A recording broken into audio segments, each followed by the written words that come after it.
Hello everyone, and welcome back to Cultivated Podcast.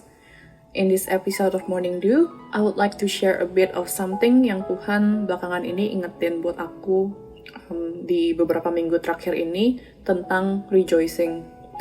But before we get started, I would like to lead us into a quick prayer. Let us pray. Dear Father in heaven, we thank you for this beautiful day, oh God.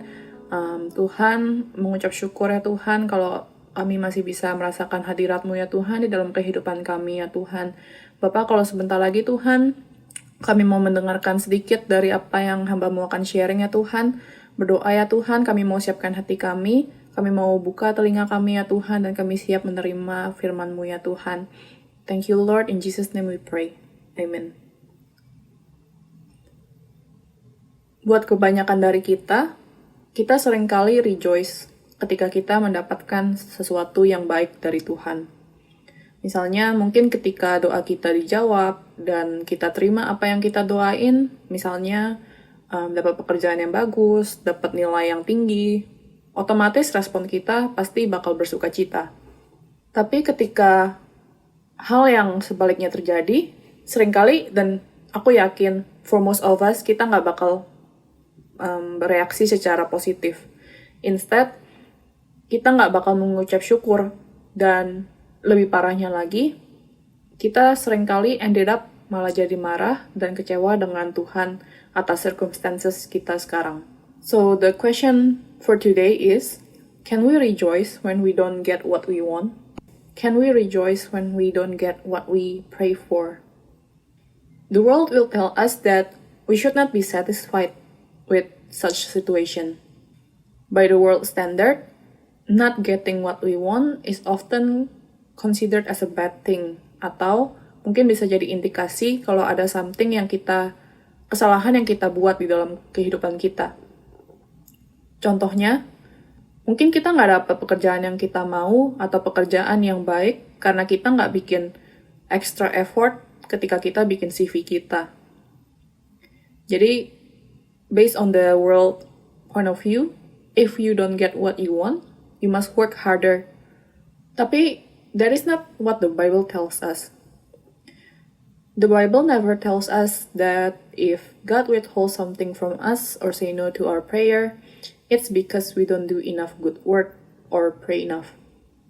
Instead, Romans 8:28 says that, and we know that in all things God works for the good of those who love Him, who have been called according to His purpose. Nah, jadi Alkitab berkata, kalau apapun yang terjadi di dalam kehidupan kita, everything that we have received from God, and including the things that we don't receive from God, all of those are meant for our good. So here is something that we all can ponder on. What is our definition of good? Our definition of good is often and most likely is not the same as what God sees as good. Kenapa? Because we always will see things through the distorted lens that sin has put on our eyes. Jadi apa yang kita anggap sebagai baik seringkali udah distain dengan dosa. Distain dengan ego kita, dengan pride kita, and all of those negative traits of us. Jadi misalnya ketika kita mungkin berdoa buat Tuhan, aku pengen punya pekerjaan yang baik. Mungkin kita seringkali bilang ke Tuhan, it's for us to glorify His kingdom, or so that it can be a testimony for other people to see His work in our life. And that can be good, and it can be a testimony for people to see God's goodness. But there's the tendency that our intentions are becoming blurry because in our sinful nature, doa kita bisa jadi punya tendensi untuk jadi self-centered despite of what we think it is meant for. And God in all of His glory dan kuasanya, Dia bisa memberikan apa yang kita doakan. Aku yakin buat Tuhan, ngasih kita apa yang kita doain tuh pasti mudah banget. He can just lift up His finger, and I believe whatever we pray for will be fulfilled. But instead, God, showing His merciful love for us, He says no to our self-centered prayer.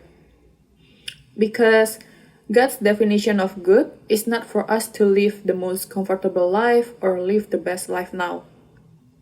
And sure, He can give us what we want if He wants to. But for Him, He works for the good of us, because in verse 29, Paul said that He conforms His people to the image of His Son. Jadi apa yang Tuhan berikan di dalam kehidupan kita, all of His blessings and including the things that He withholds from us, are meant to transform us to become like Jesus, so that one day we will be glorified along with Him. Kita bisa lihat beberapa contoh di Alkitab di mana Tuhan mungkin bilang enggak, atau mungkin Dia mengambil sesuatu di dalam kehidupan seseorang demi kebaikan mereka. Contoh yang pertama kita bisa lihat di 1 Korintus 12. Di sini kita bisa lihat Paulus sudah berdoa 3 kali kepada Tuhan, and he asked God that the thorn in his flesh may be removed. When I read this story, I don't think apa yang Paulus doakan, apa yang Paulus minta kepada Tuhan itu buruk gitu. In fact, it seems almost logical buat Paulus doa supaya duri dalam dagingnya dicabut oleh Tuhan. Because it seems good for him, right? It's the good solution for his problem. But instead of removing it, God said to Paul, Dia bilang ke Paulus kalau kasih karunia-Nya, His grace is enough for him to carry on through his life. And that through what seemed bad and unfortunate in Paul's case, his weakness became a testimony of God's grace in his life. Jadi kita bisa lihat di 1 Korintus 12 ini, how different the definition of good between man and between God is. What Paul thinks as good may not be the same as what God thinks as good. But in verse 10, we saw at the end that Paul said that he would delight in weakness for the sake of Christ. Contoh lainnya yang bisa aku ambil itu adalah kisahnya Ayub. Mungkin at first glance, kita bisa lihat kalau kisahnya Ayub itu beda banget sama apa yang Paulus alami. Di dalam kisahnya Ayub, kita bisa lihat kalau Ayub itu kehilangan everything in his life. That God took everything away from him.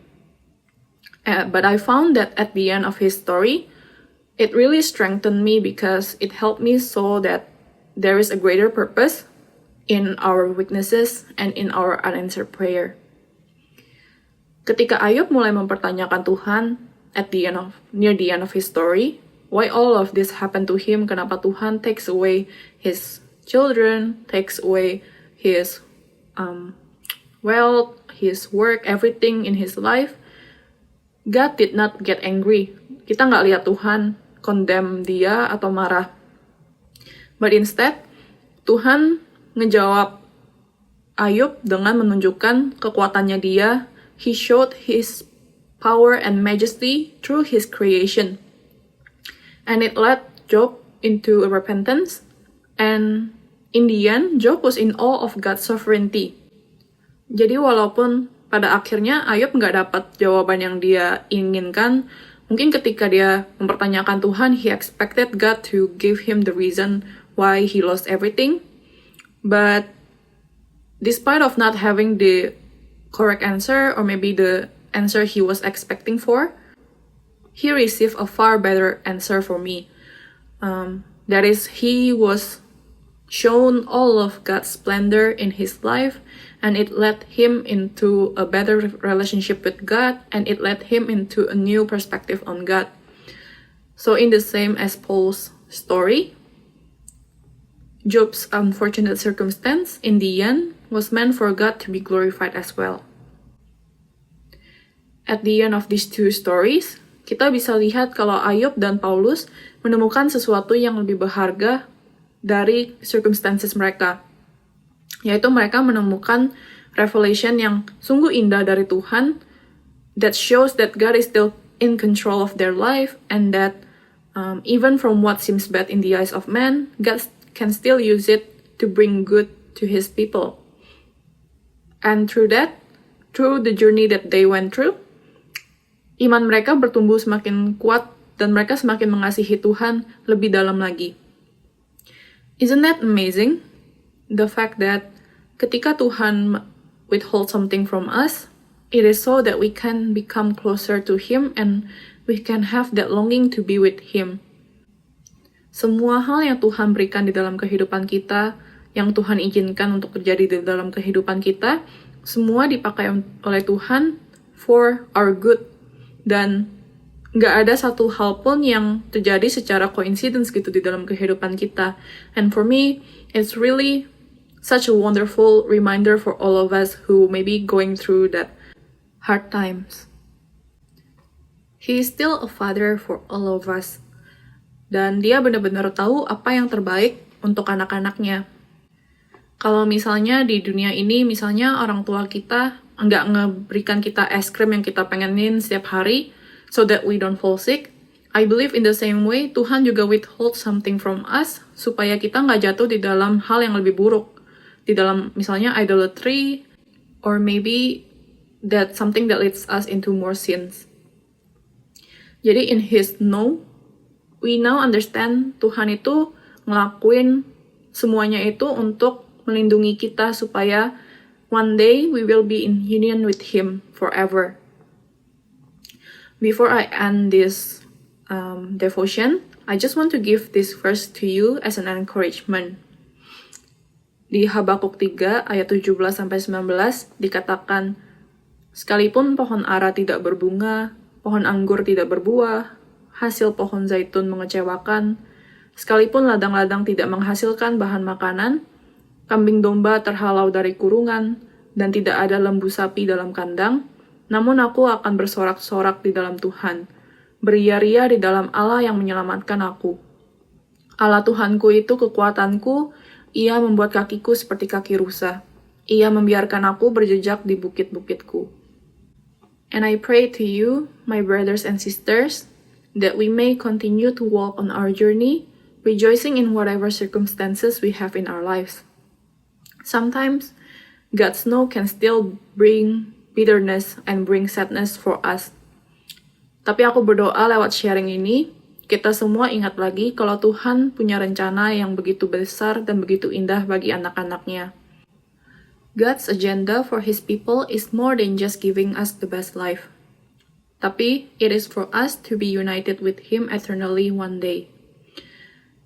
And I pray in knowing this beautiful plan for all of us, we can rejoice in what we don't have, because we know now that despite of not having what we want, we have a God who truly knows what we need and will continue to sustain us until He completes His work in us. I hope that from what I can share in this episode, it may strengthen you and it may help you to continue to persevere and hold on to the hope that only God can give us. And I just want to thank you once again for tuning in into this episode of Cultivated Podcast, and God bless you all. Terima kasih sudah mendengarkan podcast kami. Share podcast ini kalau menurut kalian memberkati. Cultivated Podcast tersedia di Spotify dan YouTube, dan kalian bisa cek juga Instagram kita di cultivated.podcast. Terima kasih.